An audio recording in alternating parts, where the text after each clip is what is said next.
Hello friends आपणकर प्रिय धारावाहिक सिंहद्वार आगामी अध्याय कौन होबाक जाउची ताहा जानिया पे भिडियोटी को संपूर्ण रूपे देखंतु। भिडियोटी पसंद लागले भिडियोटी लाइक करिया सहित आम चैनल जदि नुआ आम चैनल टी दयाकोरी सब्सक्राइब करनियंतु एमती नुआ नुआ अपडेट सर्वप्रथम पाइबा पई। दर्शक बंधु आपण माने देखिछंती कस्तूरी बापा नीलांबर गुरुदेव पाखु जाइछंती और कस्तूरी भविष्यवाणी पचारुछंती और गुरुदेव नीलांबर को कहउछंती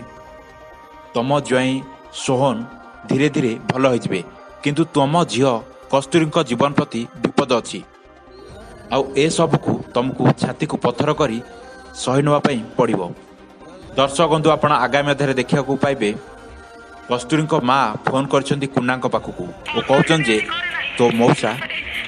ए जाए फेरी ना चट्ट बाबू को से दिन अपमान प्रतिशोध नापी थाना को नहीं मारपिट करना तो